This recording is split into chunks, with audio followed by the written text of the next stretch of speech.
Are you gonna throw it into the water? Okay, and let's see if it floats or it sinks. What does it look like? Floating. It's floating and sinking? Esta está larga. Wow.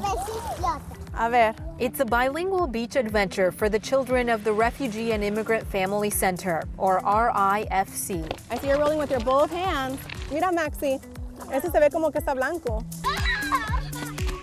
This field trip to West Seattle's Lincoln Park is one of many that allows preschoolers to experience learning outside the classroom. I'm gonna help you.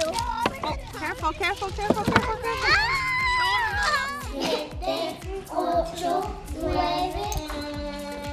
No me gustó. Échale más sal. It's a very special place because we try to be very welcoming to all families and all cultures. For 30 years, RIFC has served primarily lower-income families in West Seattle, but all are welcome.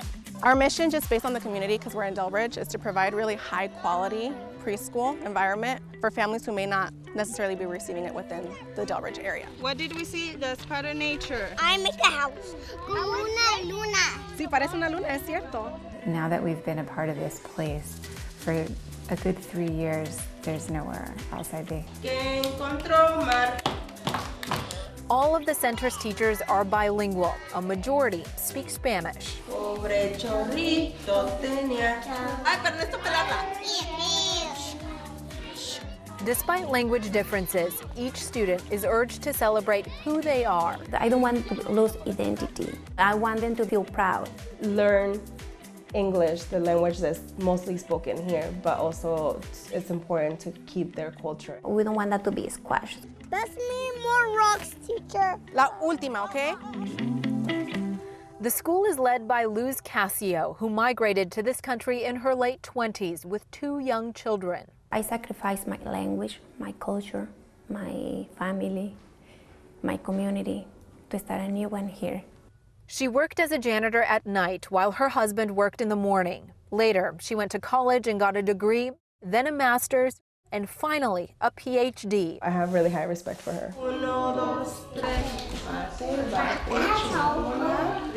Muy bien. I find myself holding back so as not to boast and brag about what an experience that my kids have here.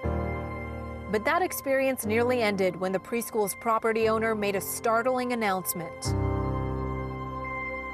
The owner came and said, that he intended to sell.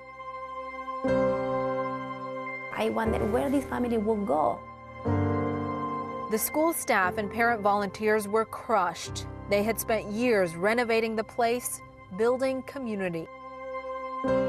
As a nonprofit organization, of course, we don't have all those funds, so we do kind of this in phases. So we do first the kitchen, and then when the kitchen were done, and then we started the classroom renovation, and after that we do the playground and the parking lot.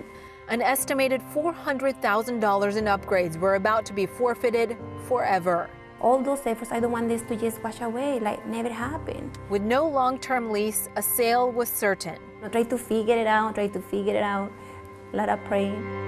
An urgent search for a solution led to the city's Equitable Development Initiative. There was 45 students and their families who were at risk of being displaced and not having a place for childcare, preschool. And I think in that neighborhood there's not a lot of programs which are also dual language, Spanish and English. The Equitable Development Initiative supports groups dealing with housing, cultural, and commercial displacement. Seattle has become so expensive, and a lot of marginalized communities, immigrant refugees, are the ones who are hit first. EDI has become a national model, with community partnering with government, yet community leads the way. That is a central piece of what anti-displacement means: community ownership and community-initiated programs. The Refugee and Immigrant Family Center applied for EDI funding and met the criteria. Timing could not have been better.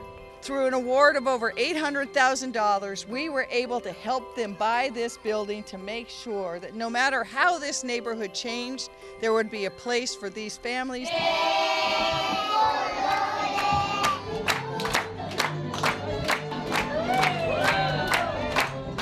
Not just a place, but a home. You walk into this place and there are pictures of you and your family around, so what does that feel like? A home. It reminds you of home. All are welcome here. All Are Welcome, an appropriate book for a school that accepts all refugees and immigrants, no matter when or from where they came.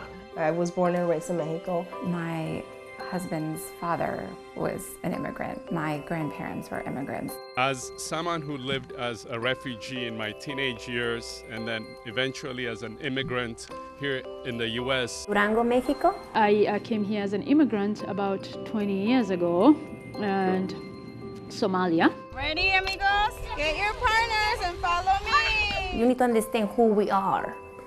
It's like we're a community.